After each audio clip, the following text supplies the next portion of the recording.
Did you see that? Even if I loop 10,000 balls, my focus is on my contact point. Focus on following the ball. Did you see it? I just have to wait. You see, we both pull this ball the same. You pull at the same speed. I have a lot of time. The ball is too fast. I don't dare to let it drop. Look, when I feed the ball at this speed, even if I feed it faster, the bounce is the same. You rush your stroke. Feed me faster balls. Look at me. No matter how fast the ball count is, make your own space.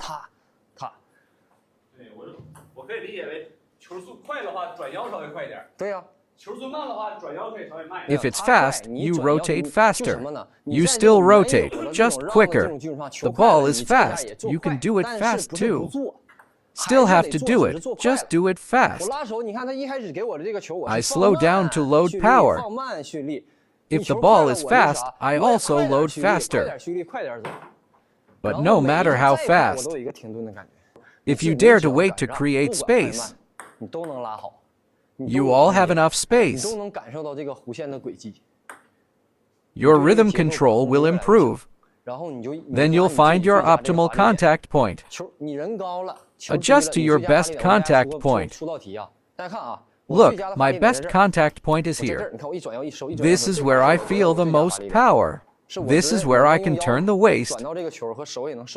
At this location, what if the ball is here? What should I do? If I still try to use my best contact point, first, everyone knows. If you don't, you'll miss the ball. Some players do this. They reach down by lower their hand. You see, hands on the low and body they're not synchronized. The second issue is more common. When the ball is low, players bend their waist low. Bending the waist feels like lowering the stance. But it's completely wrong. Your waist gets locked.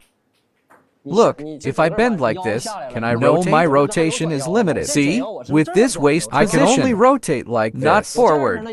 I can only turn my waist like this. I can't move forward.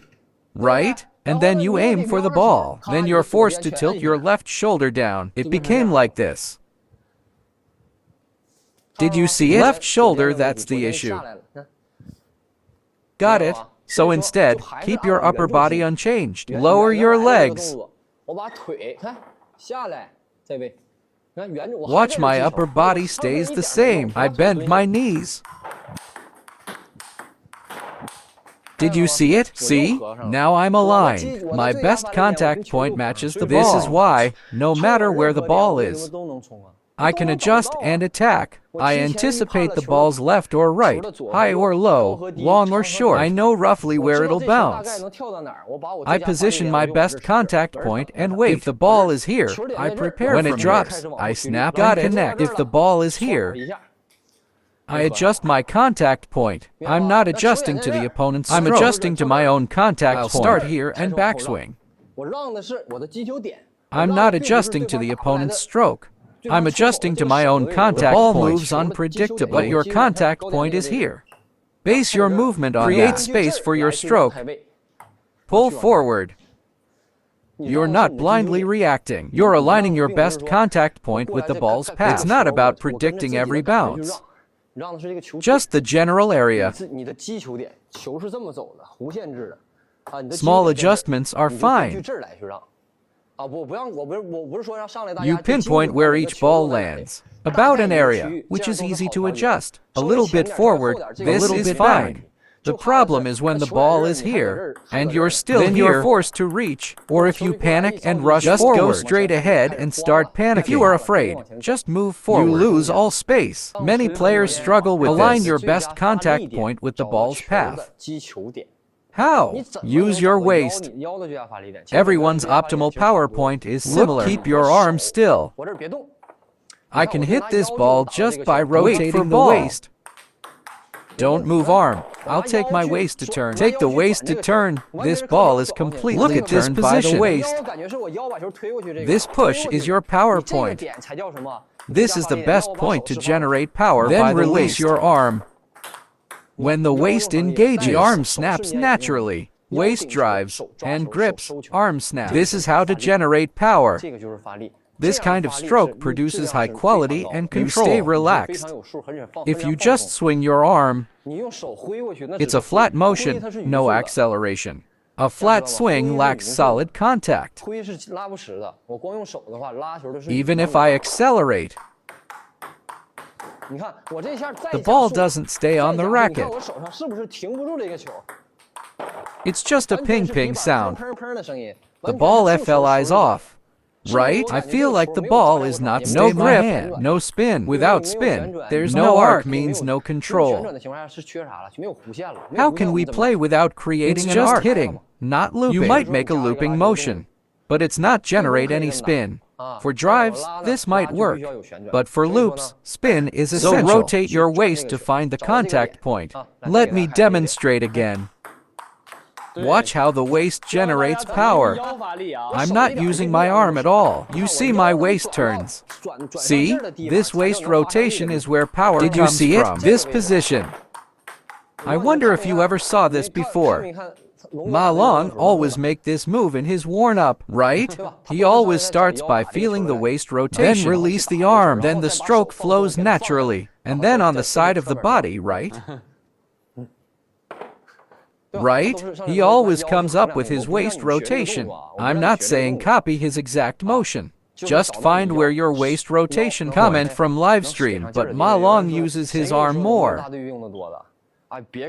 No, don't just look and mimic his final moves. His stroke is natural. If you force your arm follow his move, you'll feel nothing.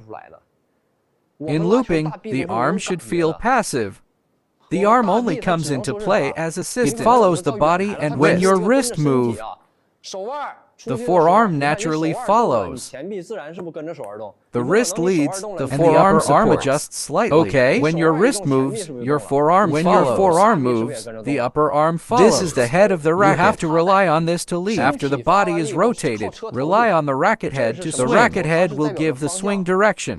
So there are some long-distance strokes that you need to pulls with relatively large movements. When my wrists swing out, the forearm will play a role. The upper arm will naturally raise up. Basically, for amateur players, you rarely need to use the upper arm. If you feel you're using it, then there must be something wrong with your movements. It's not upper arms, forearms, and wrist. If you pull the ball like this, you can't generate power. Hear how I feel about pulling the ball. Legs, hips, waist, then the wrist releases. Watch the snap. Automatic, my forearm follows. As soon as my wrist grabs the ball, my forearm follows my wrist to tighten. Power comes from the racket head. What is this power called? I call it the release. Everyone interprets Some people said power generation order is from the legs, waist, forearm, and wrist. But for me, if I use the forearm first, the ball is gone before the wrist engages. I must lead with the wrist to grab this ball first. Then the forearm follows as a force support. If I use the force from body, upper arm, then forearm, then wrist. Take a look how it is. This is upper arm and forearm, then wrist pulling the ball. You will feel that these forces are scatters.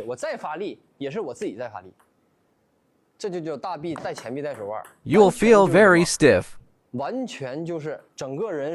Understand? Some comments said that Zushin loop like that. Then I'll tell you how Zushin loops. Zushin. I promise you, Zushin's looping is completely without the arm follows naturally. It's not forced.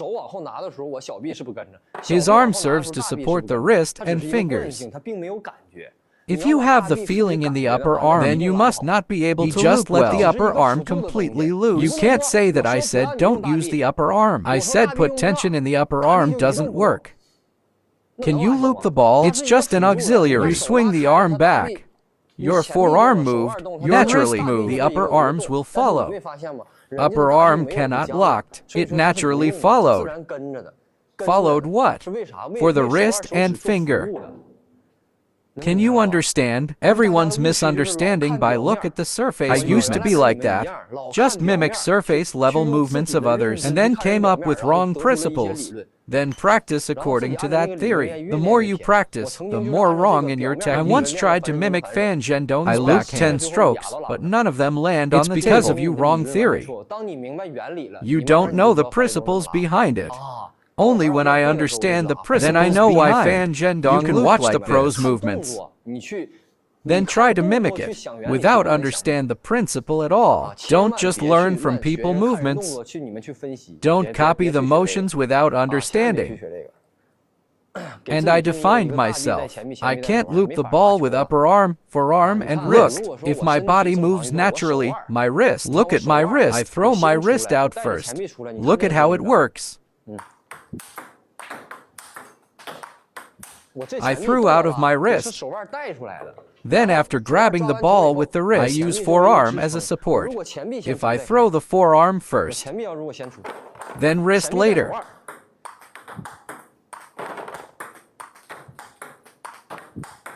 It's just me. It's my feeling. The body throws the wrist and grabs the ball first. Then the forearm acts as a tightening support. That's how I feel. Look, I'll loop again for everyone.